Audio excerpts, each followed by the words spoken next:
ចាប្រពន្ធផ្លូវនៅពេលខ្មែរផ្លូវព្រោះកាច់ទៅផ្ទះមិនកេងហ្នឹងឲ្យជុងកាច់ចូលផ្ទះតាផើងហ្នឹងកន្លែងហ្នឹងចាក់ស្មាតឲ្យខុងគៀនហ្នឹងវាមានបញ្ហាទី1ពេលយើងទុកចន្លោះកេមវាអាចមានច្អូការហូរលូចាកន្លែងហ្នឹងអត់ត្រូវដាក់លូទេព្រោះបន្តិចទៀតហ្នឹងមានផ្សារគេសាងសង់នៅជិតមុខផ្ទះតាផើងចាពិធឹមលបងដែលយាយម៉ៅមីធឿងធ្លាប់នៅហ្នឹងរហូតដល់មុខហែងបាញ់វាស់បន្ទាត់ទៅត្រង់ហើយស៊ីដាច់ផ្ទះបងណានពូលីឯចាទៅដល់ច្រកផ្លូវទៅផ្ទះតមោកចាម្ដុំហ្នឹងដីផ្ទះតចរនេះហ្នឹងគឺយកធ្វើផ្សារទាំងអស់ចាហើយយើងត្រូវធ្វើផ្លូវកន្លែងហ្នឹងចាក់ឲ្យស្មើគៀនដំបងហ្នឹងសកត់ឲ្យណែនកុំឲ្យមានចំហទឹកវាហូរជ្រាបចេញទៅក្រៅចាហូរកាត់មុខផ្ទះមុខអីចឹងចាបញ្ហាទី1កង្វះខាតនៃថវិការបស់ប្រជាជនចាសូមជម្រាបដំណឹងថាបន្តិចទៀតគេនឹងធ្វើផ្សារចាពីព្រំលបងក្បែរផ្ទះជាខុំចាក្បែរផ្ទះមុំតាយហ្នឹងរហូតដល់មុខផ្ទះជាញ័រហើយបណ្ដោយរហូតដល់បើវាយបន្ទាត់ត្រង់ផែចំផ្ទះបងណានណាបងណានពូលីហ្នឹងណាចាកន្លែងហ្នឹងក៏មានផ្លូវលំមួយដែរចាហើយយើងនឹងត្រូវចាក់ផ្លូវមុខផ្ទះធ្វើមុខផ្ទះជាហិននេះឯណាមុខផ្ទះជាហិនមុខផ្ទះយាយមៀកចេ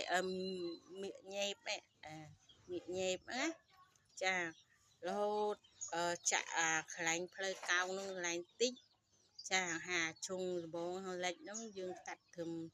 គោលដើមចេកទៅចាក់ឲ្យវាជំរាលយ៉ាងធំទីកុំឲ្យវាស្ដងខ្លាចមានគ្រោះថ្នាក់ចរាចរណ៍នៅកន្លែងហ្នឹងព្រោះកន្លែងហ្នឹងបន្តិចទៀតយើងនឹងធ្វើទីផ្សារនៅម្ដុំហ្នឹងហើយគេដាក់ថាផ្សារទាវចា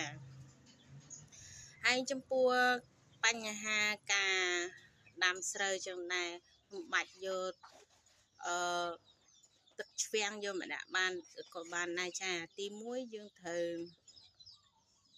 ប្រជាជនត្រូវខួងដងដូចជាដងស្នប់ប៉ុន្តែអត់ខួងដូចនោះគេយកអាលូធំមកខួងវិញចាយកលូធំមកខួងហើយគេត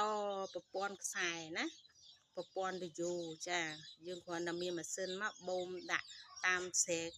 នឹងវារួចសាច់ស្រែទី1បង្ការការក្មេងលងទឹកចាវាមានច្អូវាច្រើនពេកចាអាហ្នឹងការដាំស្រូវរបស់យើងទី2ការចិញ្ចឹមសត្វក្របីចាខ្ញុំនិយាយធូរបញ្ហាគឺស្នែងវាអាចជៀសវាងការគ្រោះថ្នាក់នៃស្នែងក្របីចាគេទុកតែប្រវែងនេះណាស្នែងក្របី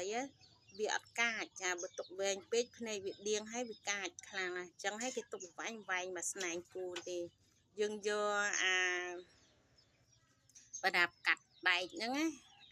ម៉ូទ័រកាត់ដែកហ្នឹងតូចហ្នឹងគេយកកាត់ស្នែងក្របីចាកាត់ស្នែងក្របីនឹងចេញមកឲ្យសវែងនឹងទេប៉ិនកុំសម្រួចវាទៀតខ្លាចវាជុលចាទី1បញ្ហាចិញ្ចឹមសត្វក្របីវាទុកស្នែងវែងកោងចេះពេកវាទៅជាសត្វក្របីវាកាចចាវាដៀងតែស្នែងវាទេទី1អ្នកចិញ្ចឹមសត្វក្របីខ្លាចមានភ័យអាហារការជុលធ្លាយពោះធ្លាយអីចឹងហើយគេត្រូវចិញ្ចឹមសត្វក្របីត្រូវកាត់ស្នែងវាផងចាគេត្រូវជ្រឹបស្នែងឲ្យសវែងនេះណាដូចស្នែងគោចឹងចា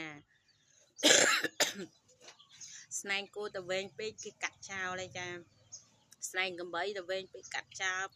ហានិភ័យទី1ខ្លាចវាជុលរីពវៀនដល់អ្នកចិញ្ចឹមសត្វចាសូមអរគុណបញ្ហាខ្ញុំមានតែប៉ុណ្្នឹងទេនិយាយធូរចា